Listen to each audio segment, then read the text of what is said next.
সদস্য জাতীয় পার্টি ছাত্র ফ্রন্টের সম্মানিত সাধারণ সম্পাদক রবি ইসলাম রবি ভাই এবং আপনাদের সামনে বক্তব্য রাখবেন। সকলকে আমার অন্তরস্থল থেকে সালাম, আসসালামু আলাইকুম ওয়া রাহমাতুল্লাহি ওয়া বারাকাতুহু।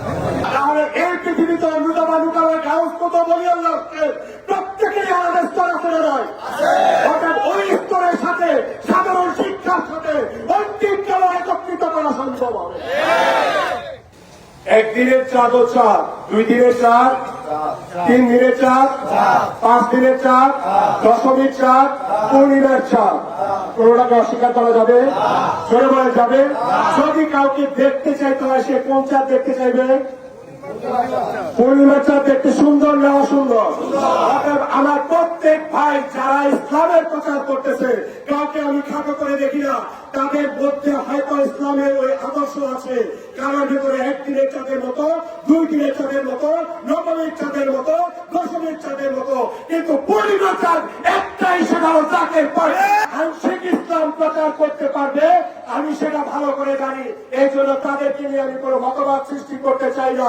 আমিও আল্লাহকে বিশ্বাস করি, আপনিও আল্লাহকে বিশ্বাস করেন, আপনিও রাসূলকে বিশ্বাস করেন, আমিও রাসূলকে বিশ্বাস করি।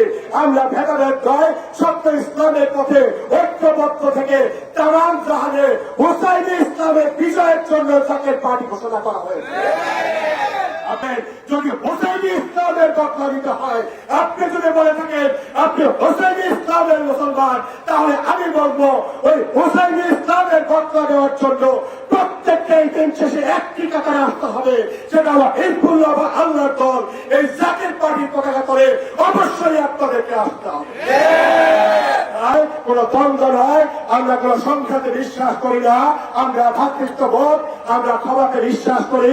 এই ভ্রাতৃত্ববোধ ক্ষমার মাধ্যমে এই বাংলা নয় তামাম জাহানের মধ্যে সত্য ইসলামের বিজয় পতাকা উড্ডয়নের জন্য জাকের পার্টির মাননীয় চেয়ারম্যান মোস্তফা বিন ফয়সালের নেতৃত্বে এবং অর্থনীতিবিদ স্যার ডক্টর সাহেব আলী ফয়সালের নেতৃত্বে এই বাংলায় 18 কোটি মানুষকে অর্থনীতির মুক্তির জন্য আমরা সংগ্রাম করে যাচ্ছি। আমরা ব্যক্তি বিশেষ কিংবা জাতির জন্য, সাধারণ কোন গোষ্ঠীর জন্য আমরা রাজনীতি করি না। আমাদের রাজনীতি 18 কোটি মানুষের জন্য, আমাদের রাজনীতি। আমি এইখান থেকে স্পষ্ট ভাষায় বলতে চাই, আজকে যারা এই সম্পদ লোট করেছে, যারা দুর্নীতি করেছে, আমি দল বুঝি না, আমি মত বুঝি না, ব্যাংকগুলি সেই হিসাবপত্র প্রকাশ করে অবশ্যই জনগণের সামনে তাদের বিচার করা উচিত। আর কোন কৃষক এই বাংলাকে দৌলিয়া করে নাই, কোন শ্রমিক এই বাংলাকে দৌলিয়া করে নাই।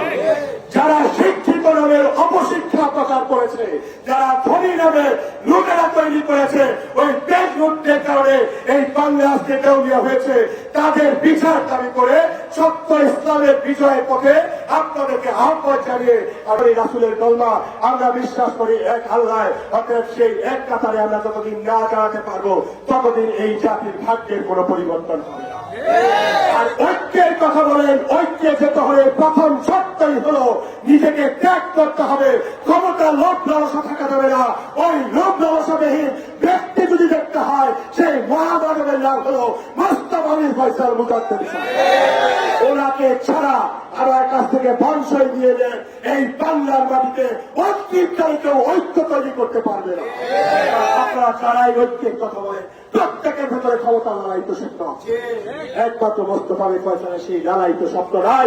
উনি আদর্শ বাস্তবায়নের লক্ষ্যে আসছেন, ক্ষমতায় যাওয়ার জন্য আসেন নাই। অতএব ওনার মতো ব্যক্তি ছাড়া এই বাংলার মাটিতে অন্তিমকালেও ঐক্য করতে পারে না।